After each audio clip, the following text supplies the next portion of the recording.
Coming up on UMTV News, U.S. President Donald Trump's call to remove troops from Syria is currently underway, but it does not come without backlash.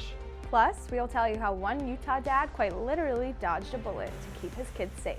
And later on, we'll break down how the new Miami could not break old habits this past weekend. UMTV News starts right now.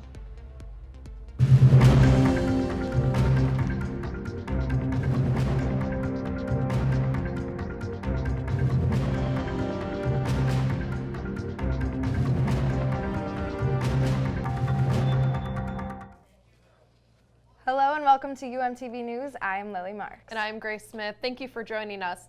Donald Trump's removal of U.S. military support for Kurds who have helped in the fight against ISIS has fallen under fire. Despite this, the largest withdrawal of U.S. troops in Syria is currently underway. Hundreds of trucks on the move. This exclusive video shows U.S. personnel gathering near Hasaka, Syria, en route to the border with Iraq. The withdrawal will take weeks, but the largest ground move of U.S. troops in Syria marks the symbolic end of the major U.S. presence in the region. I think overall the ceasefire generally seems to be holding. We see a stabilization of the lines, if you will, on the ground. And we do get reports of intermittent fires, this and that. That doesn't surprise me necessarily, but that's what we're picking up. That's what we're seeing so far. Aboard a U.S. military aircraft before landing in Afghanistan, Defense Secretary Mark Esper said most of the troops are being deployed to two missions, to help defend Iraq and to perform a counter-ISIS mission. New York Senator and Senate Democratic leader Chuck Schumer took shots at the withdrawal on Sunday.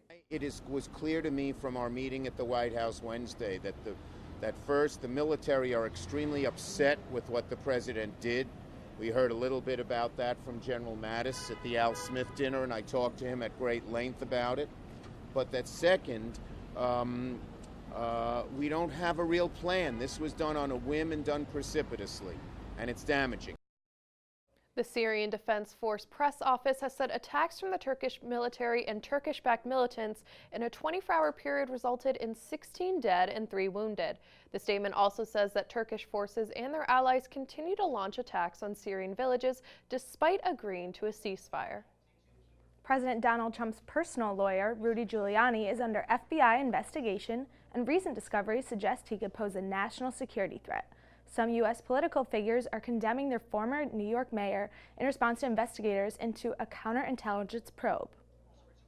It's further evidence of corruption by this administration and the personal attorney of the President of the United States clearly implicitly being given permission to act as though he is an arm of the government and the State Department. And it's a violation of an extraordinary number of rules and ethical laws about who should do what. And I'm just glad to see that the process is beginning to really do the investigation into Rudy Giuliani. He has clearly broken many laws. The counterintelligence investigation is focused on how foreign powers may have influenced Giuliani because of his financial interests in Ukraine and his position in the White House. 2 of Giuliani's associates were indicted on campaign finance-related charges last week. Remnants of former tropical storm Nestor made landfall Saturday afternoon in northern Florida. The storm hit St. Vincent Island around 2 p.m. with maximum sustained winds of 45 miles per hour. Although the storm was far from full strength, the high winds resulted in multiple tornadoes across the state, from the Tampa area to Lakeland, Florida. The tornadoes caused over 10,000 power outages across Florida and Georgia, as well as some damage to buildings. There have been no reported major injuries or deaths. Almost 1 million protesters have gathered outside the British Parliament to protest Prime Minister Boris Johnson's move to suspend Parliament in order to move his controversial Brexit agenda forward. Protesters shut down Whitehall in London on Saturday, filling the streets, but similar demonstrations were organized across dozens of locations in Great Britain. Those critical of Johnson's Brexit plan claim he is trying to circumvent democracy through this shutdown. More than 80 demonstrators plan to take place over the week. And speaking of protests, back here in the U.S., tens of thousands of Chicago public school teachers are now entering day 4 of their organized strike. The strike resulted from the city's failure to meet the demands of the Chicago Teachers Union. Those include smaller class sizes, increased number of social workers and nurses, and affordable housing in their communities. Over 25,000 teachers have been protesting and are joined by residents and students every day. We thought we were making good progress at the table as I came into negotiations today, and I find my hopes dashed in that regard. Chicago Mayor Lori Lightfoot has promised to expedite negotiations between the city and the CTU, but has stated there is simply not enough in the public school fund to meet all their demands. It's really great to see them fighting for things like student resources and affordable housing. I hope that they can work out a deal so classes can get back in session. And coming up after a short break, we travel far from Earth with a look at the historic event. Stay with us.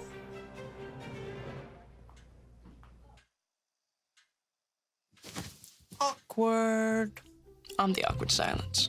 You try to avoid me, then there I am again. But an awkward silence can be a great thing.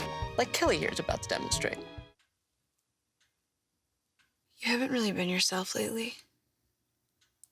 Are you okay? Find out how you can help a friend with their mental health at seizetheawkward.org.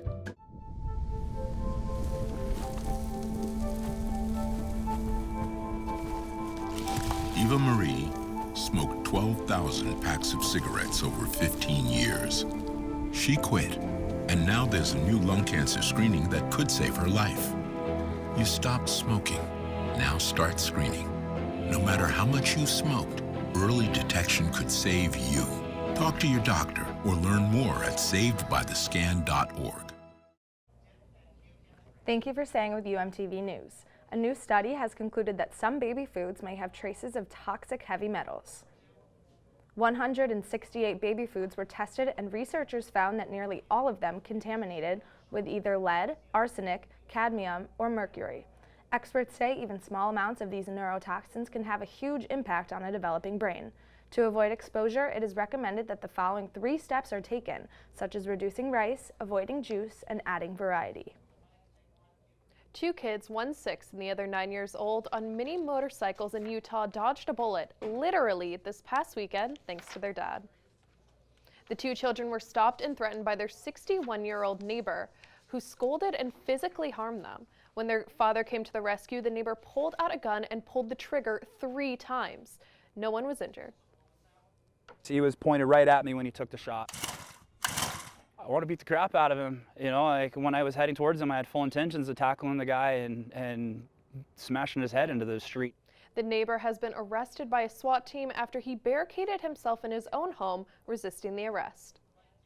Many students are typically tired and sometimes rushing to class, so the University of Miami has taken initiative to help them by introducing BrewBike.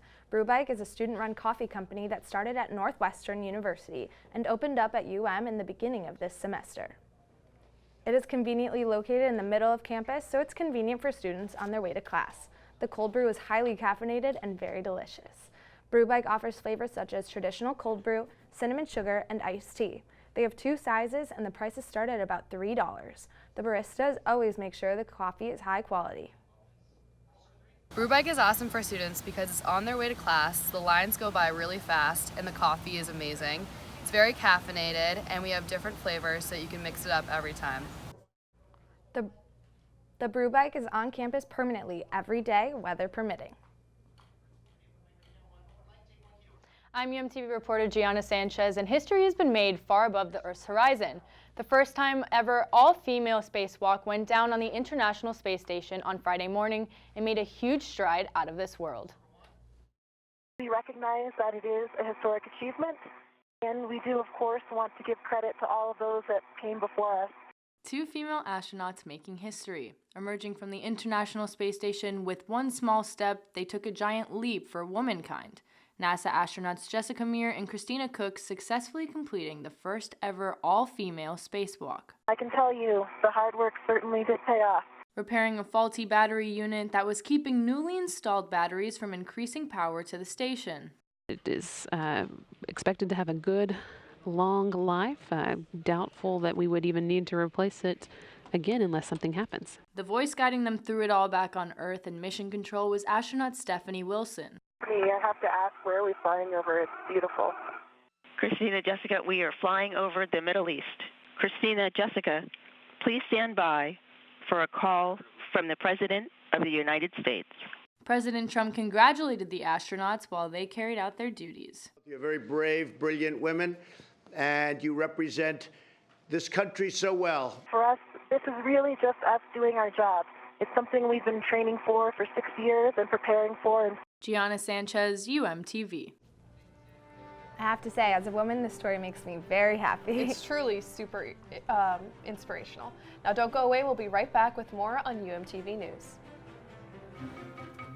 Me and my boy Matt had it good. He had catnip that was off the hook. But one day, he brings a girl home, and she's allergic to cats. Every sneeze was a nail in my coffin. Now I'm in a shelter. It's decent, but they don't even have Wi-Fi.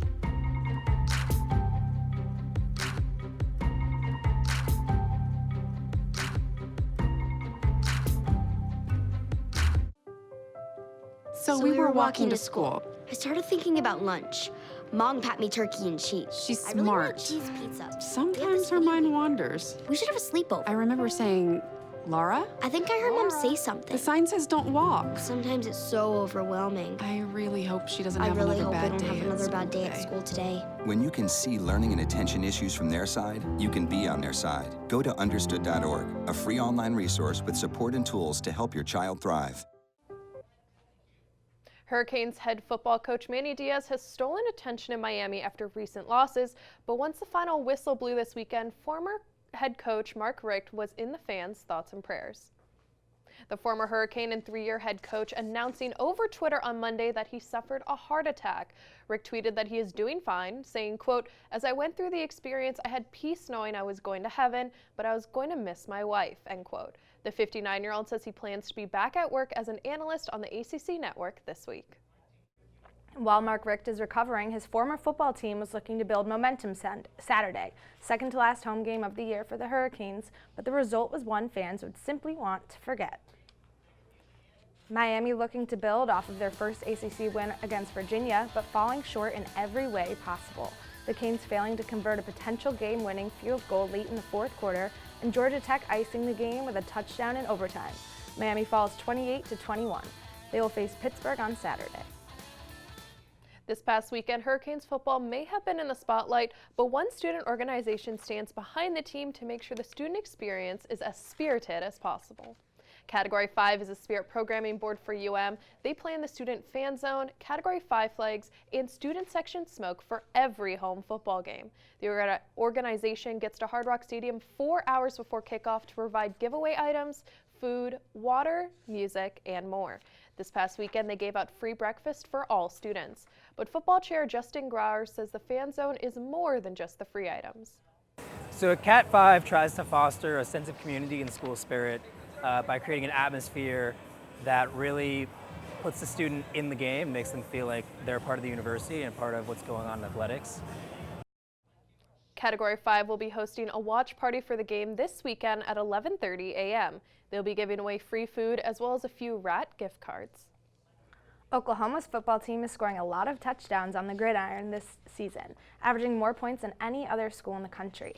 But after taking an early lead against West Virginia on Saturday, a touchdown tradition sent social media into a frenzy.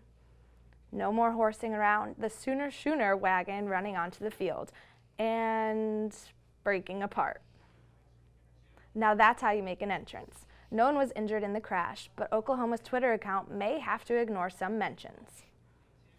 The trip of their lives, Grace. That's not how I picture riding into the end zone. Yeah, Lily, you know, Miami has the turnover chain and other schools have the turnover wagon, I guess. Let's just hope next time Miami celebrates after a score, the world finds out for a less embarrassing reason. And that's all for UMTV News for today. See you next week. Have a good night.